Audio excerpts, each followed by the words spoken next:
मित्रांनो, मला एक आठवण आली. मी असंच बसलो होतो तर मला ध्यान आलं की 10 वर्षापूर्वी मी एक कुत्रं पाळलं होतं आणि त्या कुत्र्याचं नाव मी ठेवलं होतं बादल. तर ते बादल नावाचं कुत्रं एकदम लय भारी होतं मित्रांनो. पण त्याला मी जर झोपलो समजा बिछाण्यावर गादीवर, तर त्याला मी असं एका साईडला पोतं ठेवलं होतं आणि पोत्यावर त्याला ठेवलं होतं. इतकं छोटं असतं ना मित्रांनो, इतकं छोटं. तर त्याने कधीच माझ्याकडे आला नाही, माझ्या बिछाण्यावर लघवी केली नाही, संडास केली नाही. पण ते एकदम त्याच्या हिसाबाने राहायचं. कधीच मला त्रास होईना असं कधी त्यांनी केलं नाही. पण एक दिवस असे दिवसेंदिवस वाढत गेले. त्याचा मला थोडाही त्रास नव्हता, उलट लय भारी होतं. पण जसं जसं दिवस वाढत गेले तो मोठा झाला चांगला. आणि एक दिवस मी असं टेन्शनमध्ये होतो, मला खूप ताण होता, मानसिक टेन्शन होतं थोडं. आणि सगळ्याच थोडं बहुत ताण, घरगुती काही असं काही तसं काही. तर त्यावेळेस मला रागामध्ये होतो मी, आणि तो गेला आणि असंच बाहेरून आला आणि लगेच माझ्या बाजूला येऊन बसला, मांडीला मांडलं. तर मी ताणामध्ये होतो, मला काय माहित असं म्हणजे असं होणार आहे, मलाच काय माहित. माझ्या बाजूला येऊन बसला आणि मी म्हणलं त्याला, यार माणसं तर माणसं टेन्शन द्यायला लागले, हे कुत्रं बी टेन्शन द्यायला लागलं, काय करावं. तर गॅस शेगडीच्या बाजूला पक्कड होती, सांडस पक्कड.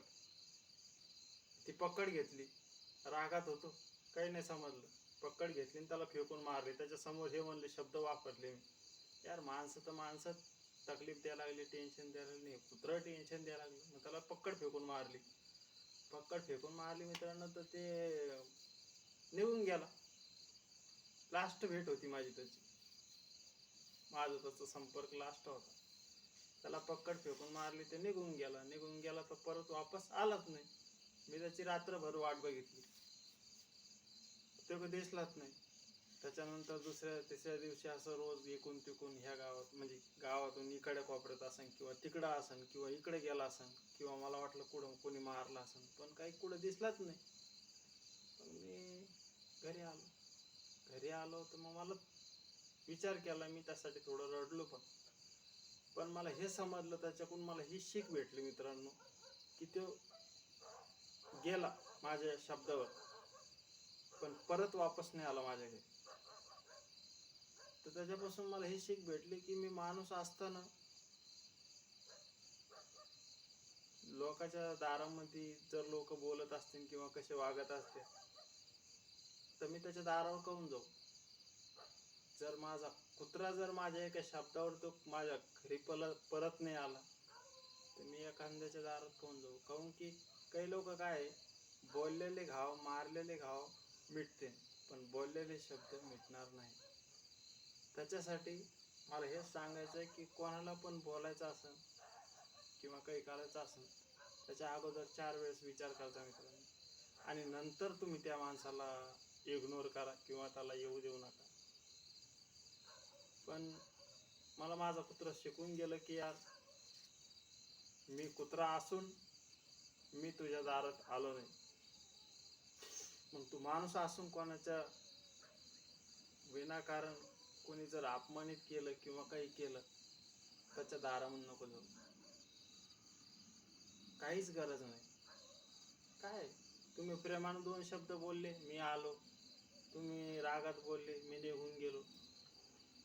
तर मला हेच म्हणायचं मित्रांनो, की ज्या बी कुत्रं, मांजरं, गाय वगैरे जे बी असेल, त्याच्यावर प्रेम करा, रागू नका. काहून की एक जनावर आपल्याला शिकून जातं मित्रांनो, आणि आपण माणसं असून पण शिकत नाही. त्याच्यामुळं मला असं वाटतं की तुमच्या लक्षात आलं असं, मला खूप म्हणजे 10-12 वर्षापूर्वीची आता गोष्ट मला आठवण आली, मला ध्यान आलं त्या गोष्टी, म्हणून मी तुम्हाला शेअर केलं की तो कुत्रा असून ते दारात परत आला नाही, आणि मी माणूस असून कोणत्या दारात जायचं असेल तर विचार करायला पाहिजे की नाही, आहे का नाही. त्याच्यासाठी एवढंच मला सांगायचं होतं की यार, कोणी अपमान केला, कोणी काही केलं, नका जाऊ पलटून, त्याच्या काही गरज नाही.